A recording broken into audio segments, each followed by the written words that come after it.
शिव जी और शिव जी की अर्धांगिनी। आज इस विषय पर मैं अयोध्या से श्री योगी प्रमोद जी महाराज आप सभी लोगों को सादर प्रणाम करते हुए आपकी और आपके परिवार की, आपके समाज की कुशलता और संपन्नता की कामना करते हुए आज हम आप सभी लोगों को शिव जी और शिव जी की अर्धांगिनी के विषय में मैं चर्चा करने चल रहा हूँ। तत्व विज्ञान के अनुसार 9 ऊर्जा बिंदु ही प्रमुख है। तत्व विज्ञान के अनुसार 9 ऊर्जा बिंदु ही प्रमुख है। इसकी संरचना भी परमाणु जैसी होती है। ये क्रिया नाभिक की ही भांति कार्य करती है। नाभिक की ऊर्जा से अभिषिक्त होते रहते और उसी प्रकार से ऊर्जा का उत्सर्जन करते हैं। 9 ऊर्जा बिंदु को, जिनमें केवल एक नाभिक मुख्य होता है, शेष सहनाभिक योग साधना में 9 निधि के नाम से जाना जाता है। इन 9 से बने 8 ऊर्जा क्षेत्रों की सिद्धि, इन 9 से बने 8 ऊर्जा क्षेत्रों की सिद्धि को ही अष्ट सिद्धि कहा जाता है। तंत्र विद्या में इन्हीं को शक्ति को 9 रूपों में सिद्ध किया जाता है और शून्य को मिलाकर ये 10 महाविद्या के रूप में प्रकट होती है। और मनुष्य के शरीर की जो ऊर्जा चक्र है वो भी वही है जो ब्रह्मांड या परमाणु का है। इसलिए तंत्र योग आदि साधनाओं में अपने शरीर के इन्हीं ऊर्जा बिंदुओं की सिद्धि की जाती है। अब आप प्रश्न कर रहे होंगे तो ये सिद्धि क्या है महाराज, और ये सिद्धि कैसे प्राप्त की जाती है? आवश्यक है कि इस ऊर्जा संरचना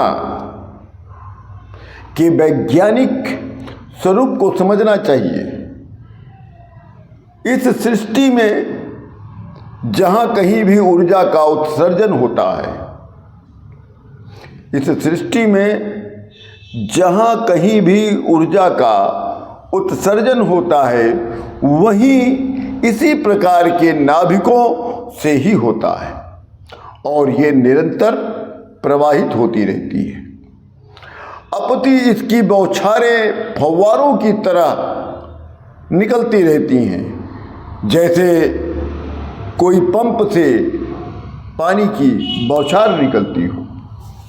एक विस्फोट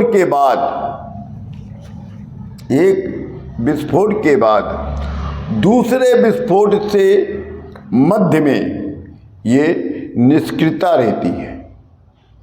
इसी तरह ब्रह्मांड में जितनी भी ऊर्जा तरंगे गमन करती हैं ये उत्सर्जित होती रहती है, उनमें धड़कनें होती हैं और ये धड़कन ही किसी इकाई को जीवित रखती है। और इस स्वचालित धड़कन का कारण धन और ऋण अर्थात प्लस और माइनस, अर्थात पॉजिटिव और नेगेटिव अर्धचंद्राकार गड्ढे में पड़ने वाले मूल तत्व का दबाव बना रहता है। ऊर्जा परिपथ में शून्य को नीचे का बिंदु शून्य को घेरे रहता है। इसे ही शिव कहते हैं। बहुत ही उच्च कोटि की मैं व्याख्या आप लोगों को बता रहा हूं। ऊर्जा परिपथ में शून्य को नीचे का बिंदु शून्य को जो घेरे रहता है उसे ही शिव कहते हैं।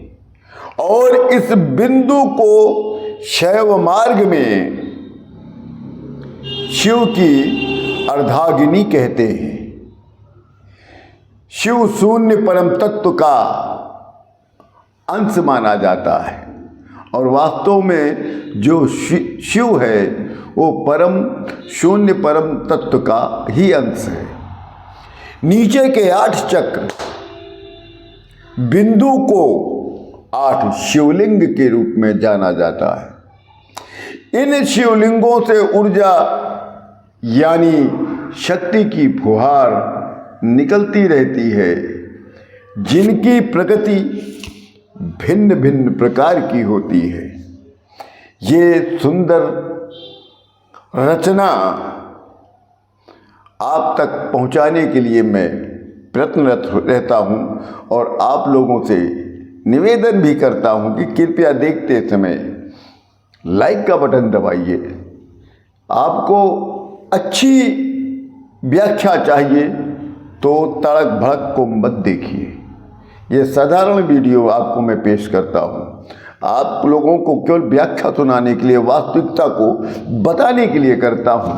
इसी के साथ मैं अयोध्या से श्री योगी प्रमोद जी महाराज आप सभी लोगों को सादर प्रणाम करता हूँ।